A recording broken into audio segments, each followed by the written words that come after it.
अस्सलाम वालेकुम। आज की क्लास जो होगी हमारी मेनली वो होगी वी लुकअप की। जो आज हम सीखेंगे, हमारे पास जो मेन स्किल थी वो है वी लुकअप। तो आज हम देखेंगे वी लुकअप, और उसके अलावा हम देखेंगे कि जो हमने लास्ट क्लास में चीज़ें छोड़ दी थी वो हम सारी चीज़ें भी देखते हुए चलेंगे वर्बली, क्योंकि बेसिकली हम ज़्यादातर फोकस करेंगे अपनी स्किल्स के ऊपर। जैसे वी लुकअप है, पाइवट है, इन चीज़ों पर हम ज़्यादा फोकस करेंगे। इसके अलावा जो चीज़ें हैं वो फिर मैं बताता जाऊंगा, क्लासेस बाय क्लासेस चलेगी। अभी पहले वी लुकअप की क्लास है, फिर पाइवट की होगी, फिर एक्स लुकअप है। इस तरह से हम क्लासेस बाय क्लासेस चलेंगे। अच्छा, हमने लास्ट क्लास हमने छोड़ी थी फार्मूलाज पर। मैंने बताया था कि इसमें जितने भी फार्मूलाज एक्सेल के अंदर यहाँ होते हैं वो यहाँ पर आपको मिल जाएंगे। लॉजिकल टेस्ट, ये सारे फार्मूलाज यहाँ पर मिल जाएंगे, और कुछ होते हैं जो आप अपने मर्जी से बना रहे होते हो। इसके बाद मैंने बताया था डेटा। डेटा के अंदर बहुत सारी चीज़ें होती हैं, डिफरेंट टाइप की चीज़ें होती हैं। जब हम क्लासेस में पढ़ेंगे उसमें भी ये चीज़ें आएंगी। ये सेक्शन होता है डेटा एक्सट्रैक्ट करने के लिए। मतलब आप अगर गूगल पे से कोई डेटा चाहते हो, कि कोई वेबसाइट पे आप जाते हो गूगल पे, और वहां से कोई डेटा एक्सेल का डेटा है वो लेकर आना चाहते हो, तो आप डायरेक्टली यहाँ पे फ्रॉम वेब करोगे। और अभी मेरे पास शायद ना खुले क्योंकि नेट की प्रॉब्लम आएगी। आप यहाँ पर उस वेबसाइट को ओपन करवा कर बआसानी यहाँ से उस डेटा उस वेबसाइट पे जाके उस पेज पे जाके बस आप यहाँ से गेट डेटा करेंगे तो वो डेटा आपका स्टैक होकर आ जाता है। इसी तरह से एक्सेस की कोई फाइल हो, वहां से करना हो, ठीक है। आपके पास डिफरेंट टाइप एसक्यूएल का कोई सर्वर की फाइल पड़ी हो, उसमें से डेटा निकालना हो, पीडीएफ में से कोई डेटा निकालना हो, पीडीएफ वाला ऑप्शन मैंने अभी बंद करा हुआ है, वो भी अपडेट होता है तो एक्सेल अपडेट होता है, तो फिर वो पीडीएफ का ऑप्शन यहाँ पर आ रहा होता है 5वें या 6ठे नंबर पर एक्सएमएल के नीचे। जैसे ही आपके पास कोई पीडीएफ होगी, पीडीएफ पे आप क्लिक करोगे, क्लिक करने के बाद आप उसको गेट डेटा कर लोगे, तो वो सारा जो पीडीएफ के अंदर जितना भी टेबल्स बने हुए होंगे, एक टेबल होगा, दो टेबल होगा, अलग अलग टेबल होंगे, तो वो डेटा एक्स्ट्रा होकर आपका एक्सेल में आ जाता है। इस तरह से आपके पास एनालिसिस सर्विस से होगा, विंडोज मार्केट से डेटा चाहिए होगा। जितनी भी ये सारी क्यूरीज हैं ये बेसिकली सर्वर्स हैं। जैसे वेब सर्वर होता है, गूगल पीडीएफ, यहाँ से डेटा जितना भी आपने कहीं से भी एक्सट्रैक्ट करना हो, ये सेक्शन एक्सट्रैक्ट करने का होता है। वो क्लास टू क्लास हम छोटी क्लासेस में इसको कवर भी कर लेंगे बाद में, कि किस तरह से हम डेटा कवर कर रहे होते हैं इस सेक्शन को। ठीक है। फिल्टर, फिल्टर आपको सॉर्टिंग पहले भी मैं बता चुका हूँ, होम पेज पर हमने सॉर्टिंग भी देखी है। फिल्टर का मैंने बताया हुआ था कि आपके पास कंट्रोल शिफ्ट और एल से फिल्टर खुलते हैं। ये सारे फिल्टर का होता है। ये कॉलम काम का है जो हम आगे डेटा में लेंगे। और ये ग्रुप अनग्रुप है, कि आप किसी भी सेल को आपस में ग्रुप, कोई फाइल बना के उसको ग्रुप करना चाहो, किसी चीज को ग्रुप करना चाहो, तो आप ग्रुप अनग्रुप कर लोगे। अच्छा, खासकर स्टैटिस्टिक्स वाले जो स्टूडेंट्स होते हैं वो डेटा एनालिसिस का ऑप्शन जो है जाके अपनी फाइल में से खोलते हैं। उस डेटा एनालिसिस में यहाँ पर डिफरेंट टाइप के कोवेरिएंस, वेरिएंस, हिस्टोग्राम, बहुत सारा data, regression, sampling, T test, two test, ये जेड टेस्ट, जितना भी डेटा उनके पास होता है टेबल्स में, वो यहाँ बनाकर रेग्रेशन निकालना चाहे तो रेग्रेशन निकल जाता है, रैंक, परसेंटाइल, जितने भी स्टैटिस्टिक्स के फॉर्मूले होते हैं वो यहाँ पर आपको बआसानी मिल जाते हैं। कि यहाँ पर मैं अगर दो कोरिलेशन बना दूं, आई और बी की, उसको रिग्रेशन दूंगा तो वो रिग्रेशन निकाल देगा। ठीक है। हिस्टोग्राम बनाने को बोलूंगा, टी टेस्ट बोलूंगा तो टी टेस्ट निकाल देगा। टी टेस्ट का डेटा देना पड़ेगा मुझे उस टेबल के लिहाज से। ठीक है। अब बाकी ये जो चीज़ है टेक्स्ट टू कॉलम, आपके पास डिफरेंट टाइप का डेटा आता है जो एक साथ मर्ज हुआ होता है कुछ इस तरीके से। मैं आपको यहाँ पर दिखा भी देता हूँ इसको जूम करके, कि मैं यहाँ पर आपको दिखाता हूँ कि मैं यहाँ लिखता हूँ उसामा, कॉमा, 0320, और नहीं नहीं, ये वाला नहीं, व्हाट्सएप वाला नंबर जो है 0315 328 7269। ठीक है। फिर कॉमा मैंने बोला, फिर मैं मेल लिख देता हूँ, LAMIAS, लमियास, SIACC@gmail.com। ठीक है, gmail.com। इसी तरीके से सेम एक बंदे का नाम यहाँ कर लेते हैं, अली फिल्पर्स। मैं इसमें नंबर डाल देता हूँ XYZ TTTTTTTTT, और उसकी ईमेल डाल देता हूँ।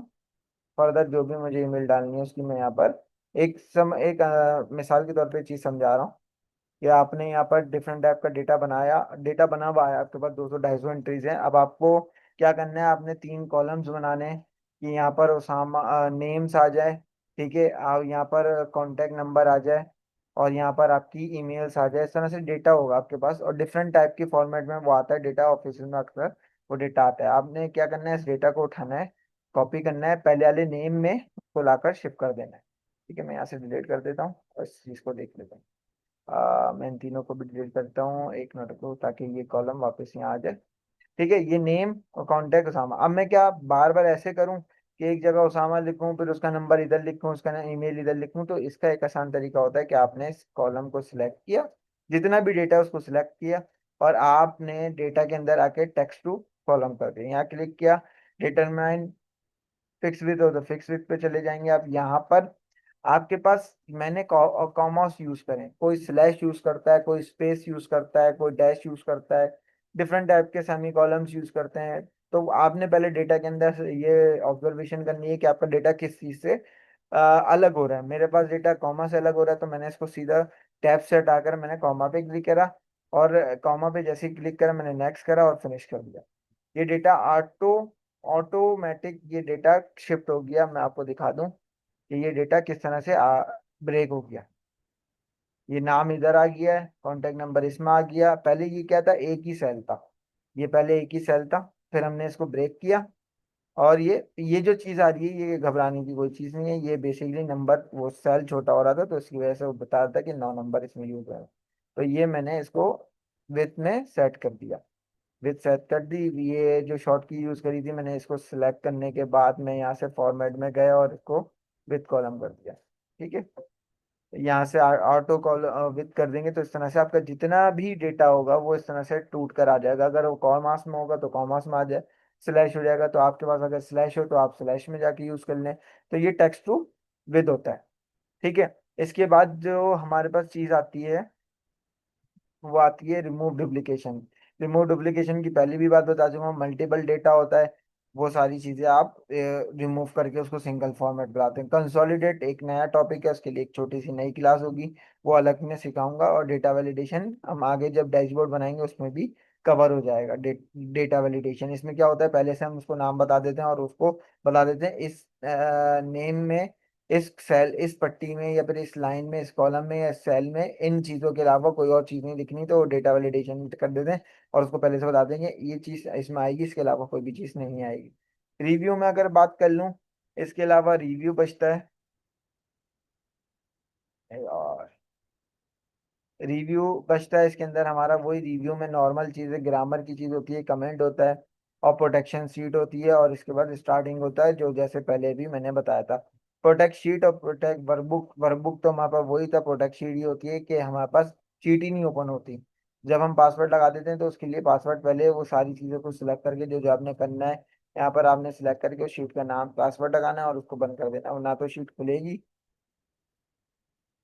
ना तो शीट खुलेगी, और ना ही फिर आपके पास वो चीट शो होगी। इससे आप शीट को भी लॉक कर सकते हो, यानी आपका कोई प्राइवेट डेटा है तो वो कोई शीट खोले ही ना, तो इसमें वाला भी पासवर्ड लगता है, और आपके पास फॉर्मेटिंग का पासवर्ड लगता है जैसे वर्ड में लगता था।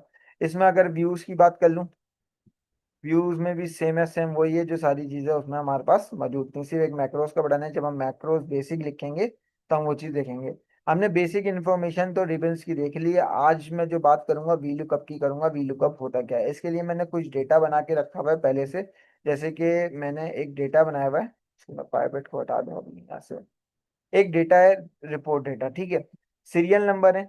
इसके अंदर पहले डेटा को समझने के लिए आपने डेटा को पढ़ना पड़ेगा। सीरियल नंबर्स है, एम्प्लॉय कोड्स हैं, प्रोडक्ट कोड्स हैं, और मंथली सेल्स है। मुझे नहीं पता कि कौन से बंदे ने कितनी सेल की है। अब यहाँ पर सिर्फ उसका एम्प्लॉय कोड आ रहा है और प्रोडक्ट कोड आ रहा है L1 P1। अब मुझे नहीं पता L1 क्या है, P1 क्या है। इससे इस प्रोडक्ट के लिए आपको कंसर्न डिपार्टमेंट यानी सेल डिपार्टमेंट में जाना पड़ेगा। पड़ेगा कि यार ये L1 कौन सा प्रोडक्ट है हमारा, P1 कौन सा प्रोडक्ट है, तो आपने पहले वहां से भी एक शीट मंगा लेनी है। मैंने इसी तरह से प्रोडक्ट कोड की एक शीट रखी हुई है कि सेल्स डिपार्टमेंट वाले अपने पास शीट रखते हैं, भाई C1 क्या है, कैमरा है, H1 क्या है, हेडफोन है, K1 क्या है, कीबोर्ड है, L1 क्या है, लैपटॉप है, M1 क्या है, मोबाइल। इस तरह से शीट बनी हुई होती है। इसी तरह से इस शीट के अंदर ये प्रोडक्ट तो चलो मैं देख लूंगा, ये बात समझ में आ गई, सेल्स मेरी लैक्स में है और ये तकरीबन उसकी सेल्स है। यहाँ पर एम्प्लॉय कोड्स है। अब एम्प्लॉय कोड्स के लिए आपको HR में जाना पड़ेगा। एचआर में जाना नहीं पड़ेगा, यानी उनसे एक शीट लेनी पड़ेगी, या फिर आपके पास होनी चाहिए कि भाई एम्प्लॉय कोड किसको, किसके नाम पर है। तो इसी तरह से मैंने एक और शीट भी ली हुई है। यहाँ पर एम्प्लॉय आईडी, यानी E001 जो है वो अली की आईडी है, E002 अहमद, सारा, उस्मान, जारा, हसन, इस तरह से सारी आईडीज मौजूद हैं। ये 10 लोग हैं जिन्होंने मेरे पास काम करते हैं, और मैंने उनकी एम्प्लॉय आईडीज रखी हुई है, और मैं कितने, तकरीबन ये 10 प्रोडक्ट पर मैं ऑलरेडी काम कर रहा हूँ। ठीक है, अब मैं इस शीट, ये एक शीट हो गई, ये 2 शीट हो गई, मैंने बेसिकली टैब्स यूज करें, क्योंकि मैं बार बार स्क्रीन को शिफ्ट करूंगा, स्क्रीन को आपको विजिबल नहीं हो पाती, फिर बार बार उसको शिफ्ट करना पड़ता है। तो मैंने यहाँ पर एक ही शीट पर इनको अलग अलग करके रखा हुआ है। बेसिकली आपके पास अलग अलग शीट्स होंगी, मतलब आप प्रोडक्ट शीट आपने कहीं और सेव करी होगी, एम्प्लॉय शीट कहीं और सेव करी होगी, वो आपके ऊपर बना होता है। रिपोर्ट डेटा के अंदर मैं ये चाहता हूँ कि इस एम्प्लॉय कोड के आगे नाम आ जाए, और प्रोडक्ट कोड क्या है कि उसका प्रोडक्ट आ जाए। तो मुझे यहाँ पर एक जाकर आपके इंसर्ट में जाकर आपने कॉलम ले लिया, और इसको क्या कह दिया, एम्प्लॉय नेम कह दिया। ठीक है, मैंने एम्प्लॉय नेम कह दिया, और यहाँ पर मैं चाहता हूँ कि प्रोडक्ट के साथ साथ उसकी स्पेसिफिक नाम भी आ जाए प्रोडक्ट का, कि प्रोडक्ट आखिर है क्या चीज़, ताकि मैं जब रिपोर्टिंग करूं तो मेरे लिए एक आसानी आ जाए कि भाई ये क्या चीज़ है, मुझे तो नहीं पता। मैं जब आगे शेयर करूंगा रिपोर्ट, तो उनको L1 L2 तो नहीं पता। उनको ये पता है कि लैपटॉप बेचते हैं, हम ये बेचते हैं। इस तरह से हम अपनी कोडिंग के मुताबिक हम शीट्स बना सकते हैं। अब क्या बार बार यहाँ से याद कर आऊं कि भाई एम्प्लॉय आईडी E007 आयशा नाम की है, तो मैं हर E007, अब ये तो देखो डेटा बहुत बड़ा है, तकरीबन ये 200 250 पेज, सीरियल नंबर देखो 200 है। तो 200 में अब कितनी दफा E1 आया हुआ है, E2 आया हुआ है, मुझे नहीं पता। तो इसके लिए यूज होता है फार्मूला वी लुकअप का। ये मोस्ट इंपॉर्टेंट फार्मूला है। इसका बेसिक मेजर पॉइंट ये होता है कि दूसरी शीट से कंसर्न डेटा उठाकर अपनी शीट में लेकर आना, तीसरी शीट से कंसर्न डेटा उठाकर अपनी शीट में लेकर आना। उस शीट में भी 10 कॉलम होते हैं, 10 डेटा होते हैं, लेकिन उसमें स्पेसिफिक चीज़ें मुझे चाहिए होती हैं, तो मैं स्पेसिफिक चीज़ें लेकर आता हूँ।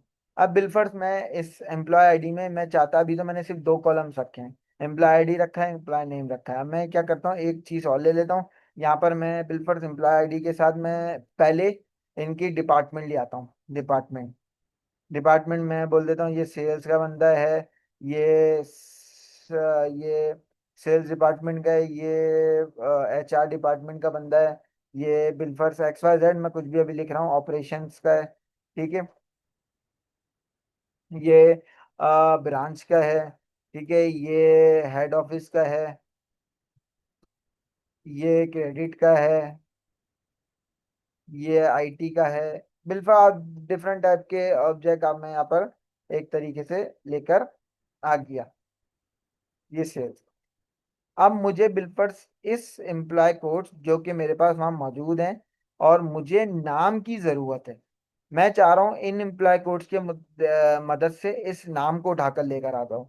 तो उसके लिए मोस्ट इंपॉर्टेंट स्किल जो हमारे पास वी लुकअप होती है, वी लुकअप कॉलम्स के काम करती है। जो कॉलम्स हैं ये वी लुकअप पे काम कर रहे होते हैं। एक्स लुकअप इसी तरह से होता है, एक्स लुकअप पे हम रॉस पे काम कर रहे होते हैं। वो जब हम स्किल सीखेंगे वो जब की कहानी है।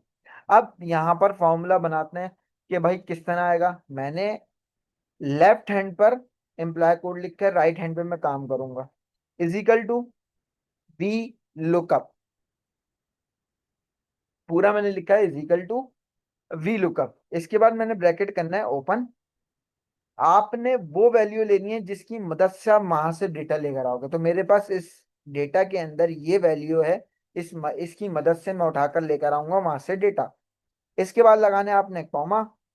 कॉमा के बाद जाना है उस टेबल में। अभी कहीं क्लिक नहीं करना, आपकी मर्जी क्लिक करो, वो इशू नहीं होता, लेकिन कुछ लिखना नहीं है। कॉमा के बाद आपने जाना है, मेरे पास जो भी शीट हो आपके पास कहीं और खुली हुई हो, कहीं कहीं भी आप यहाँ से जाओ, और आप जैसे मेरे पास एम्प्लॉय आईडी में भी है, एम्प्लॉय आईडी में मैंने क्लिक किया, और इस पूरे डेटा को मैंने सिलेक्ट कर लिया। इस पूरे डेटा को सिलेक्ट करने के बाद F4 दबाना है। F4 का मतलब क्या होता है, देखो इस जगह पर ये जो जगह आ रही है, यहाँ भी A1 से लेकर C11 तक दिखा रहा है। मैंने क्या करा है, मैं यहाँ से ले लेता हूँ डेटा। क्या करा है मैंने, A2 से C11, यानी A2 से मैंने लिए C11 तक डेटा सिलेक्ट कर लिया। लेकिन वहां पर तो डेटा 200 तक है, यहाँ पर 11 लाइन है, तो मैंने F4 का मतलब कि क्या करा, बस ये लॉक कर दी। जैसे ही मैंने F4 दबाया, यहाँ पर डॉलर्स की साइन आ जाती है, यानी ये लॉक हो जाता है डेटा, कि इसके अलावा कहीं और डेटा नहीं है, सिर्फ इसी में से लेकर आना है वहां पर, तो इसी में से डेटा लेकर आना है और कहीं से लेकर नहीं आना है। F4 दबाया, इसके बाद फिर मैंने कॉमा दबाया, ठीक है, कॉमा यानी ये शीट बता दी, इस शीट में मेरा डेटा है। उसके बाद उसको लॉक किया कि भाई ये शीट मेरी यहाँ पर लॉक हो गई।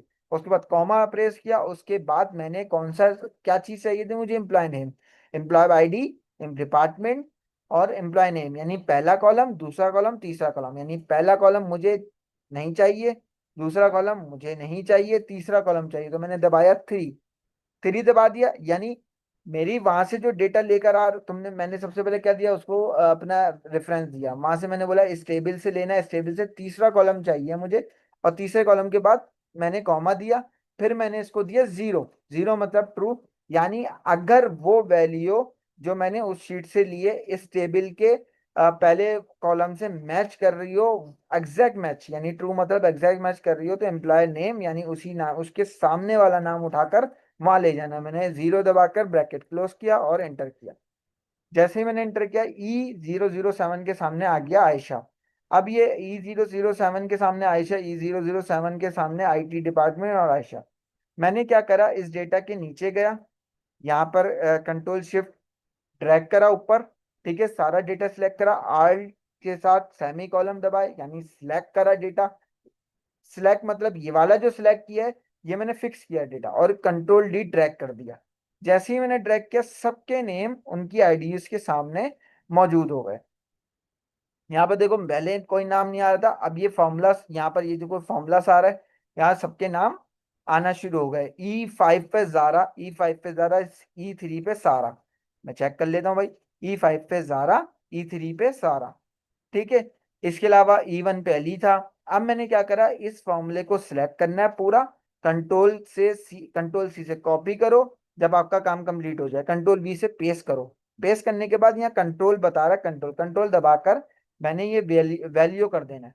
आप F5 से भी कर सकते हो, F5 पे क्लिक करके फिर आप वैल्यू पेस्ट कर दो। मैं कंट्रोल से ये आसानी तरीके, यहाँ से वैल्यू पेस्ट करो, यहाँ से फॉर्मूला खत्म हो गया। अब यानी ये कोई फॉर्मूला नहीं है, ये उसका नाम लिखा हुआ। अब आप आगे जाके जब भी फिल्टर करोगे तो कोई गड़बड़ नहीं होगी। इसी तरह से हमने क्या करना है, प्रोडक्ट पे काम करना है। वही formula, equal to VLOOKUP L1 comma, हमने बोला भाई प्रोडक्ट कोड पे आ जाओ, इस पूरे डेटा को सिलेक्ट किया। वहां पे तीसरा कॉलम था, अब यहाँ पर दूसरा कॉलम है, कॉमा 0 लिखा, ट्रू करा, एक मिनट को, कॉमा के बाद मैंने F4 नहीं दबाया था, अब मैंने F4 किया, लॉक किया। लॉक करने के बाद कॉमा, कॉमा के बाद मैंने 2 comma 0 bracket close. Laptop L1 क्या मतलब, लैपटॉप है, L1 लैपटॉप, ठीक है। और T1 टैबलेट, इस तरह से आ रहा है सारा। मैंने गया अपनी डेटा में, और इसी तरह से मैं नीचे गया। नीचे जाने के बाद मैंने इसको सिलेक्ट किया और ड्रैग किया। ड्रैग करने के बाद यहाँ पर देखो कुछ एरर दिखा रहा है, क्या एरर आया, क्योंकि मैंने F4 जब दबाया था तो वो पहले नहीं दबा पाया, मैं आगे चली गया था, फिर रिमूव करता हुआ आया, तो उसने गलत पड़ा। फिर मैं दोबारा कर लेते हैं, equal to VLOOKUP L1 comma employee product code, select किया, F4 दबाया। अब देखो वो शीट चेंज नहीं हुई, मान ही गए भाई, F4 दबाया, कॉमा 2 कॉमा 0 और ब्रैकेट क्लोज, ठीक है। यहाँ आया, नीचे आया, ये आ गया नाम।